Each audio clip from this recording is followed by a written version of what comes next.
I challenge you to find a better meatloaf than that.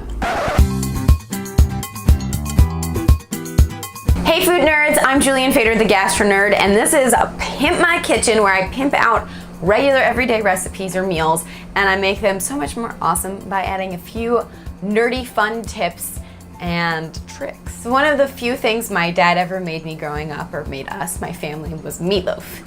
He had his Shirley Shishkin's meatloaf, and that was his favorite recipe, and it was pretty good. But I'm sorry, Dad, this meatloaf is gonna kick your meatloaf's ass as well as any other meatloaf. And why is it so awesome? Because we're using my Chipotle honey ketchup. It's gonna be so much of the base of the flavor. And I'm gonna add all these awesome veggies to it, including some minced carrots that I've cut up. I just put them in a food processor with celery, some cut up onions, and let's not forget, I love to put in a little frozen spinach because it looks green and it feels like it's a whole meal in one. And then regular meatloaf components, eggs. We have 2 eggs, about a half a cup of breadcrumbs, and we're gonna throw in, normally a lot of times people put in dairy, they'll put in milk. I don't usually keep milk in my house. So I have some fresh chicken stock that I'm gonna add, and it's gonna help loosen it up a bit and make it super moist. Get started. The first thing, I wanna gently sweat these onions, almost caramelize them. So I have a pan over a low heat. So add a little like canola. Throw my onions in here. While my onions are cooking and my veg in general, I'm gonna get ready for my meat mixture. This guy is about a little over a pound of ground beef, but this is gonna be stretched so much because we're gonna add all these vegetables and the breadcrumbs, so many different components. So I'm gonna crack my 2 eggs. I'm gonna keep the meat on the side because I'm gonna do the eggs here first.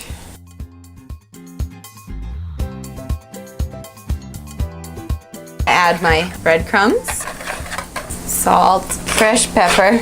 My onions are starting to get nice and translucent. I'm gonna add the rest of my mirepoix, which is just really finely diced carrots and celery.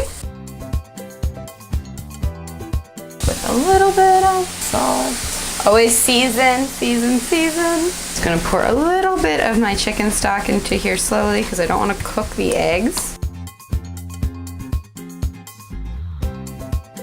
Here's the moment, when you're mixing in your meatloaf, you don't want to over-mix it. So I'm going to be adding my vegetables shortly, but I'm just letting this initially incorporate.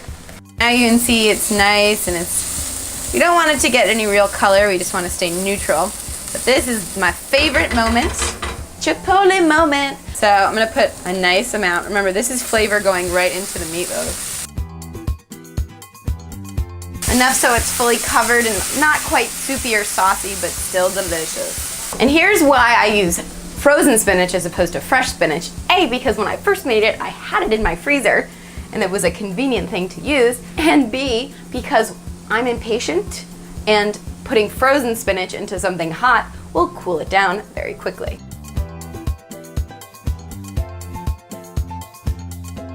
So I'm adding that in there, slowly incorporating.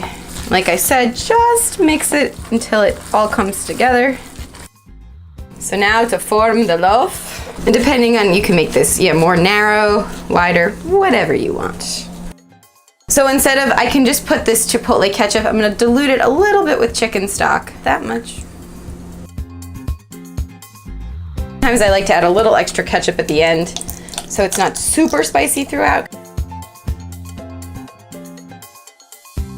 So my meatloaf's done. I'm just gonna pop this in the oven at 350 degrees. It's gonna bake for about 45 minutes or so. My meatloaf is out of the oven and you can see it's taken on this gorgeous glaze from the Chipotle and chicken stock mixture that we put on. But look at that, it's between all the vegetables that are in there and it's a full meal.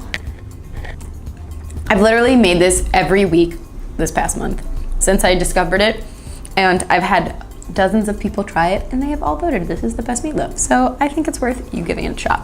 So there it is, Chipotle ketchup meatloaf infused with lots of great veggies. It's a great anytime meal. I actually like it cold for lunch the next day, so make it on Sunday, have it for the week. It's kick-ass, and a little meat goes a long way, so it's a great way to stretch the budget. Thanks for watching The Gastro Nerd. I'm Julianne Fader. Subscribe to my YouTube channel by clicking this button right over there, and stay tuned for more delicious nerdiness to come.